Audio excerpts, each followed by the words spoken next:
Sammy Hagar will always hold a place in rock history for the way he walked into Van Halen at the peak of their popularity and somehow took them even higher. When Van Halen first exploded onto the scene, they weren't just another band, they were a revolution. At the center of it all was Eddie Van Halen, a guitarist who tore up every rule in the book. His finger-tapping technique and lightning speed set a new standard, but it wasn't just about playing fast. Eddie had melody, emotion, and flair. Sure, Eruption left Jaws on the floor, but Eddie knew you couldn't build an entire career on speed alone. He brought soul to the shred. And Van Halen wasn't just Eddie's show. The whole band carried that energy, with David Lee Roth leading the charge as the ultimate frontman.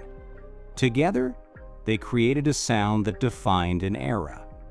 So when Roth left, the question was, who on earth could fill those shoes?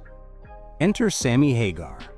Not only did he step in, he flipped the script, ushering in a new chapter of success.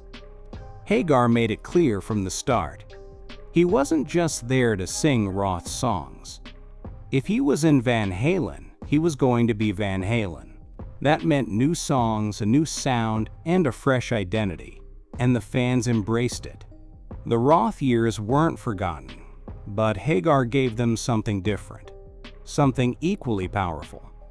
What I brought to Van Halen was just who I was, Hagar recalled. Eddie inspired me to write songs that gave you goosebumps. On stage, the chemistry was undeniable. Hagar and Eddie pushed each other, creating wild, electric moments that made every show feel like a celebration. In the early days, Hagar said, it was all about fun. But as history shows, that fun didn't last forever. Creative differences began to pull the band apart. Hagar wanted to move away from Eddie's signature solos, an idea the rest of the band wasn't ready to entertain.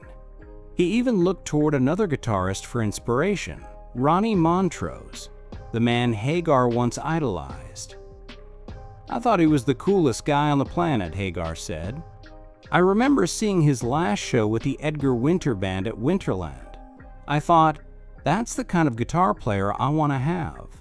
Driven by that passion, Hagar even tracked Montrose down in person, knocking on his door with nothing but determination and a beat-up truck. Sammy Hagar's time with Van Halen may have been turbulent, but it was unforgettable. He didn't just replace a legend.